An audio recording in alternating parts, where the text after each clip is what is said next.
अब हम क्लास 10 के फिजिक्स की ओर बढ़ रहे हैं। या फिजिक्स का सेकेंड लेक्चर है। इसमें कल हमने आपको पेज पर कुछ नोट्स दिए थे, उसमें कुछ एग्जाम्पल दिए थे, तो उसमें से कुछ स्टूडेंट ने कुछ टॉपिक्स पर कुछ डाउट किया है। उस डाउट्स को पहले क्लियर कर लेते हैं और उसके बाद फिर आगे बढ़ते हैं। इसमें एक ने पूछा है कि एडेड अलजेब्रिकली का मतलब क्या होता है। चार्जेस आर एडेड अलजेब्रिकली, इसका मतलब क्या होता है। देखो, चार्जेस आर एडेड अलजेब्रिकली का मतलब होता है कि चार्ज को अलजेब्रा की तरह जोड़ते हैं। जैसे अलजेब्रा में जोड़ घटाव किया जाता है, जैसे मान लो कि x प्लस x जोड़ते हैं तो कितना होता है 2x। उसी प्रकार अगर 4 कूलम चार्ज और 4 कूलम चार्ज को जोड़ेंगे तो कितना होगा 8 कूलम चार्ज होगा। तो इसके लिए कोई स्पेशल रूल का फॉलो नहीं कर रहा है। अब ऐसा नहीं कि वेलोसिटी को निकालते थे तो वहां पर समेशन का अलग की तरह होता था व्यवहार, है ना। वहां पर क्या करता था, ट्रायंगल रूल का फॉलो करता था। तो इसमें कोई ट्रायंगल रूल का फॉलो नहीं करेगा, क्योंकि यह क्या है, एक स्केलर क्वांटिटी है। इसमें हम लोग अलजेब्रा की तरह जोड़ते हैं, यही इसका मतलब है।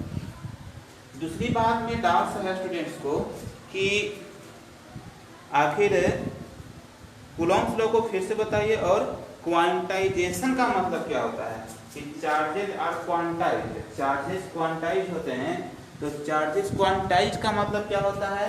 और इसमें आपको कूलॉम्स लॉ क्या है। तो कूलॉम्स लॉ क्या है, फिर देखिए, ऐसे मानिए कि दो चार्ज है, एक है Q1 और एक है Q2, दोनों के बीच का डिस्टेंस है R। यदि दो चार्ज, एक Q1 एक Q2 है, तो दोनों के बीच का डिस्टेंस R है, तो दोनों के बीच एक फोर्स लगता है। वो फोर्स जो होता है वह किस प्रकार से लगता है, तो इसमें पहला जो कूलॉम जी बताए थे कि फोर्स जो लगता है वह दोनों चार्ज के प्रोडक्ट का डायरेक्टली प्रोपोर्शनल होता है। और दूसरा बात बताए थे कि दोनों के बीच के डिस्टेंस के स्क्वायर का क्या होता है, इनवर्सली प्रोपोर्शनल होता है। और यहीं से दोनों को अगर एक साथ हम लोग क्या करते हैं, कंबाइन करते हैं, तो एक डायरेक्टली प्रोपोर्शनल हो जाता है Q1 Q2 बटा में R स्क्वायर है। यहाँ से A बराबर K Q1 Q2 बटा में क्या हो जाएगा R स्क्वायर। यह फॉर्मूला हमारा निकल के आता है, जहाँ K को बोलते हैं कूलॉम कांस्टेंट, इसका जो वैल्यू होता है 9 × 10⁻9 न्यूटन मीटर स्क्वायर पर कूलॉम स्क्वायर होता है। यह हमारा है कूलॉम का। क्वांटाइज का मतलब होता है, क्वांटा मतलब होता है पैकेट्स के रूप में पाया जाना। मतलब किसी छोटी चीज के मल्टीप्लाई के जैसे 1 kg 2 kg 3 kg क्या पैकेट्स है हमारा, है ना। तो जैसे कि मान लो कि अगर तुम एटीएम से पैसा निकालने जाते हो तो कभी 50 रुपया निकलता है क्या, हमेशा जब निकलता है पैसा तो 100 के मल्टीप्लाई के रूप में निकलता है। तो यह क्या हुआ, क्वांटाइज के फॉर्म इसको बोलते हैं। यह क्वांटाइज हो गया है। पैसा निकालने का जो सिस्टम है एटीएम से वह क्या क्वांटाइज है। वैसा नहीं कि 150 रुपया निकलेगा, जब भी निकलेगा 100 के मल्टीप्लाई के फॉर्म में निकलेगा। तो यही मतलब होता है कि हमारा जो चार्ज होता है वो क्वांटाइज होता है। मतलब चार्ज जो होता है वह नेचुरल नंबर के क्या होता है, प्रोडक्ट के रूप में होता है ना। इंटीजर्स के प्रोडक्ट के रूप में नहीं होगा, नेचुरल नंबर के प्रोडक्ट के रूप में होगा। नेचुरल नंबर समझ के बाद रूप में होगा, नेचुरल नंबर के प्रोडक्ट के रूप में, मतलब पॉजिटिव इंटीजर्स के रूप में होगा, पॉजिटिव इंटीजर्स के रूप में होगा। समझ रहे आप, नेगेटिव नहीं। तो जीरो इंटीजर्स के तो फॉर्म हो सकता है, आपको रेशनल के फॉर्म में नहीं होगा, फ्रैक्शन के फॉर्म में नहीं होगा, इसके फॉर्म में नहीं होगा। समझ के बात। तो क्वांटा मतलब होता है form of A pocket, pocket के फॉर्म का। अब हम देखते हैं इसमें कल जो कुछ क्वेश्चन दिए थे उसको पहले डिस्कशन कर लेते हैं। पहला जो क्वेश्चन है कल हम समझाया जिसमें कि इलेक्ट्रिक करंट क्या होता है। तो rate of flow of charge को हम लोग कहते हैं इलेक्ट्रिक करंट। इलेक्ट्रिक करंट को हम लोग I से डिनोट करते हैं। तो इलेक्ट्रिक करंट का फॉर्मूला हो जाता है चार्ज बटे टाइम। चार्ज बटे क्या होता है, टाइम। यहाँ से इसका जो SI यूनिट होता है वो होता है आपको एम्पियर, या इसी को बोलते हैं कूलॉम पर सेकंड, है ना। कूलॉम पर सेकंड को क्या बोलते हैं, एम्पियर बोलते हैं। तो 1 एम्पियर क्या होता है, तो यदि किसी कंडक्टर से पर सेकंड 1 कूलॉम चार्ज क्या कर रहा हो, फ्लो कर रहा हो, उससे बाहर निकल रहा हो, उससे पास कर रहा हो, तो उस कंडक्टर में जो फ्लोइंग करंट का जो वैल्यू होता है वह वैल्यू कितना होता है, 1 एम्पियर का होता है। अब क्वेश्चन इसमें जो है, पहला जो क्वेश्चन हम दिए थे उसमें जो है वह है कि find the number of electrons. Electrons की क्या करना है, संख्या निकालना है जो 2 कूलम चार्ज का निर्माण करता है। तो Q का वैल्यू हमको दे दिया है 2 कूलम, n बराबर निकालना है, और E का वैल्यू हम जानते हैं 106 × 10⁻⁹ है ना। तो यहाँ से हमको Q बराबर एक फॉर्मूला पढ़े थे, n × E तो यहाँ से हमारा n बराबर हो जाएगा q बटा में e, ये हो गया 2 और e का value 1.6 into 10 to power minus 19। तो यहाँ से अगर आप डेसिमल हटाते हो तो ऊपर हो जाएगा 20 बटा में 16 और ऊपर जाएगा तो 10 के पावर हो जाएगा 19। अब 16 से क्या करेंगे, बीच में भाग दे देंगे, ठीक। तो एक बार में लग जाएगा 16, बचेगा 4 0, डेसिमल उठाएंगे तो 16 दूनी 32 हो जाएगा अब बचेगा 8, 16 बचे 80, है ना। तो 1.25 इंटू 10 टू पावर कितना हो जाएगा, 10 टू पावर हो जाएगा 90। इतना ही इलेक्ट्रॉन्स क्या होगा, इतना इलेक्ट्रॉन मिलकर आपको 2 कूलम्ब चार्ज का क्या करेगा, फॉर्मेशन करेगा, ठीक है। तो यह हो गया पहला क्वेश्चन। दूसरा में हम लोग पढ़ते हैं, तो दूसरा क्वेश्चन क्या रहा है कि Q बराबर दिया हुआ है, Q1 बराबर दिया हुआ है 10 कूलम्ब, एक चार्ज जो है उसका वैल्यू दिया हुआ 10 कूलम्ब, एक और चार्ज जो है उसका वैल्यू दिया हुआ है 15 कूलम्ब, है ना। तो कह रहा है कि और दोनों के बीच का डिस्टेंस कितना है 2 मीटर। तो कह रहा है कि फोर्स का मान बताओगे तो फोर्स कितना लगेगा। तो ये बराबर फॉर्मूला कहते हैं k q1 q2 बटा में r²।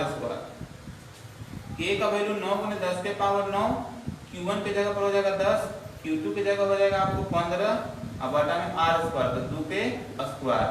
तो 9 गुने 10 के पावर 9 गुने 10 गुने 15 बटा में क्या हो जाएगा 4, 2 बार में कट जाएगा, ये कट जाएगा 5 बार में।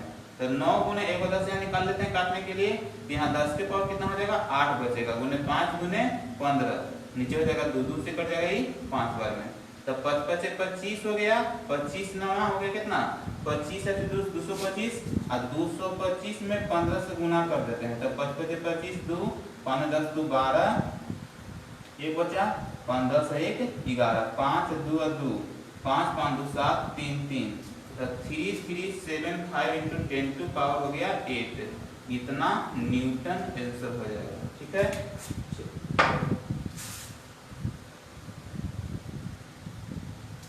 नहीं तो अगर इसको लिखना चाहते हैं आप तो 3.375 गुने 10 के पावर आपको 3 अंक लाना है, तो 10 के बराबर 3 11 न्यूटन हो जाएगा।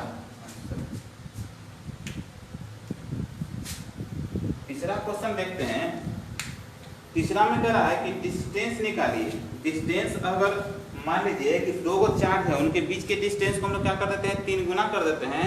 तो कह रहा है कि बताओ कि उनके बीच का जो फोर्स है वो कितना गुना हो जाएगा, उनके बीच का लगने वाला फोर्स कितना गुना हो जाएगा। तो देखिए तो पहले हमारा अगर मान लो कि डिस्टेंस r रहेगा तो फोर्स कितना लगेगा k q1 q2 बटा में r², या यहाँ से कह सकते हैं कि एक डायरेक्टली प्रोपोर्शनल 1/r² होगा, है ना। ये पहला हो गया। क्वेश्चन के अनुसार डिस्टेंस क्या कर रहा है, डिस्टेंस बिकम्स 3 टाइम, 3 गुना हो जाता है। देन न्यू फोर्स जो होगा इसको मान लो कि Fn कर लेते हैं, ई डायरेक्टली प्रोपोर्शनल होगा किसके, अब 1/2r के सॉरी 3 गुना हो रहा है तो 3r का होल स्क्वायर, तो यह हो जाएगा 1/9r², है ना। तो हमको इस यह निकालना है। तो यहाँ से हम कह सकते हैं कि 1/Fn बराबर 1/r² बटा में 1/9r²। तो यहाँ से आपको हो जाएगा जा करके 1/Fn बराबर 1/r² गुना 9² बटा में 1, ये r² से r² कट जाएगा। तो 9Fn बराबर हो जाएगा f, इसलिए Fn बराबर हो जाएगा 1/9f। मतलब new force becomes new force will be 1/9 of the old force। पहले वाले फोर्स का क्या हो जाएगा 1/9 भाग हो जाएगा, 1 क्या हो जाएगा 9 हो जाएगा, 1/9 हो जाएगा, ठीक है।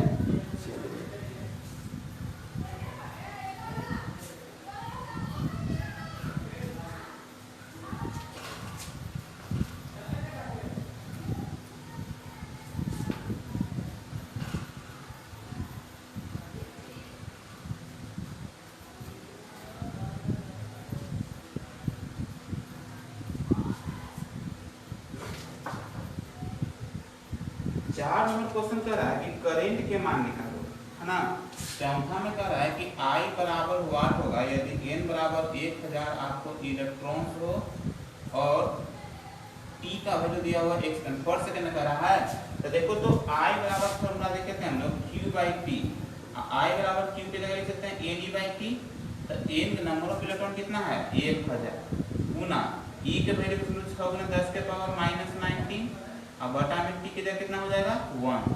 तो यहाँ से हो जाएगा आपको जाके 1.6 गुने 10 के पावर 3 है, 10 के पावर -19 है, तो जुड़ जाएगा। तो -19 + 3 कितना हो जाएगा -16। इतना एम्पियर का करंट क्या करेगा फॉलो करेगा।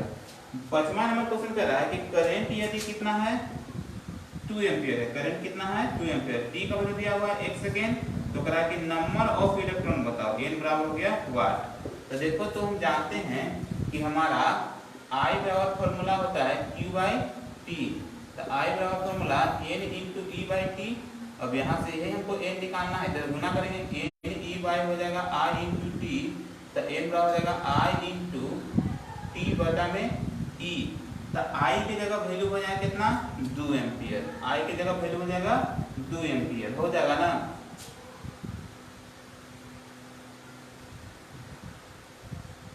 I की जगह वैल्यू हो जाएगा 2 एम्पियर, T की जगह 1 और E के वैल्यू है कितना 1.6 × 10⁻⁹। तो अब इसको ऊपर ले जाएंगे तो 2 गुना 1 से गुना का फर्क नहीं पड़ेगा, 10 के पावर 19 हो जाएगा और डेसिमल हटाओगे तो 20 में हो जाएगा, 20 बटा में 16। तो अभी इसको भागा दिए थे, कितना आया था, इसको भागा दिए थे तो आया था 6, 16 से एक बार में है ना 4 बचेगा, तो 16 दूनी 32, 16 बचे 80, 10 के पावर 19। इतना इलेक्ट्रॉन यदि किसी आपको कंडक्टर से 1 सेकेंड में अगर इतना इलेक्ट्रॉन किसी कंडक्टर से क्या करता है पास करता है, तो उसमें फ्लोइंग करंट का जो वैल्यू होगा कितना होगा, कितना कहते हैं 2 एम्पियर होगा। ठीक है, तो आज तक इतना रहने देते हैं। इसके अगले क्लास में हम लोग पढ़ेंगे आगे की चीज को, आप लोग याद करते चलिएगा और इसमें क्या कीजिएगा नोट्स बनाते चलिएगा, क्योंकि नोट्स हम जब स्कूल खुलेंगे तो उसमें हम चेक करेंगे भी। ठीक है, तो आपको SW में यही रहा, नोट बनाना है और इसको याद करना है। सुनैया भी होगा, पिटैया भी होगा, चिकैया भी होगा, कॉपिया नहीं बनाएंगे तब भुगतना भी पड़ेगा। ठीक है ना।